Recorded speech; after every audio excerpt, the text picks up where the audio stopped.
We had one sex ed class in 5th grade, and it wasn't so much sex ed, it was more like one day you're gonna bleed, and a male might take advantage of you. He might say these things and do these things. You tell him no.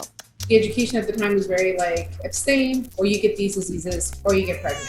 And then everything else, I just learned from my classmates. In my physical education course, we also had kind of like a health course. He was like, these are the different types of STIs you can get. If you wear a condom, you're most likely not to get it. And that's all it was. I didn't learn about IUDs, patches. There's so many things about the menstrual cycle that I had to learn on my own.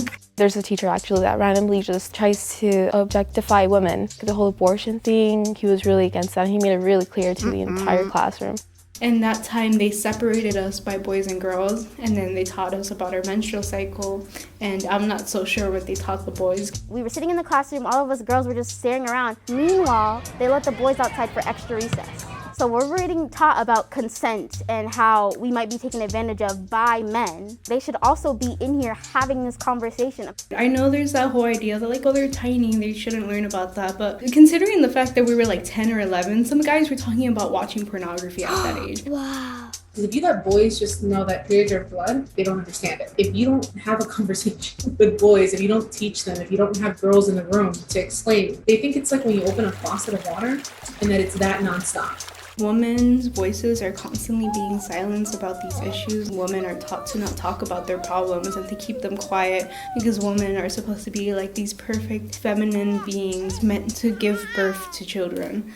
Now is to make sure that kids know that there's options. Condoms exist. Birth control for girls. There's options for you. It helps to have someone you can talk to about them. You might have a student who doesn't have a maternal figure at home. I know when I was younger, I was really scared to talk about my period again, just because I feel like there's this whole stigma. If I had to go to the restroom really badly and it was something period related, I would not mention it like at all. I would just say it was an emergency. Obviously, there were some teachers that just didn't care and would tell me to go back to my seat because again, they never got that education about the menstrual cycle. I do have a restroom policy. I believe strongly in maximizing class time. Each quarter, students are given 2 passes. If they do not use the pass is redeemed for points at the end of the quarter. So many times me and my classmates would complain about how badly we had to go to the restroom, but we were like, if I don't go to the restroom, it would push up my grade. Every semester has 5 months, which means you at least have your period 5 times. They're more than likely going multiple times a day. So having 2 passes is ridiculous. That history class was just like, it didn't let me go to the restroom. If I put it in before my English class and I had to take it off sometime between my history class, I couldn't.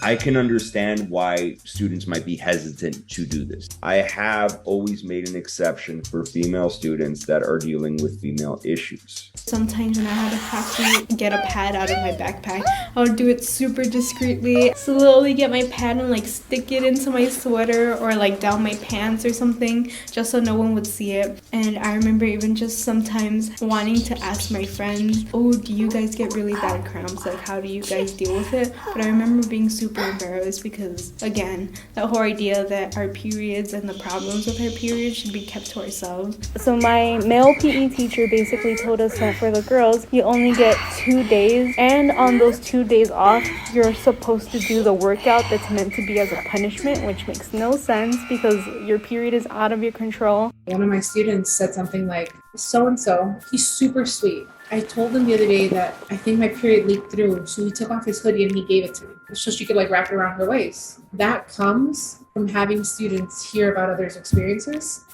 Socioeconomic factors affect young women who are unable to afford things such as tampons or pads to address their menstrual cycle. I think they should be provided potentially in the main office or a designated area. Some teachers might have menstrual products in the classroom in case a student might need it. I know that there's been conversation about having them in the restroom. I have been trying to advocate in the school for more gender neutral restrooms.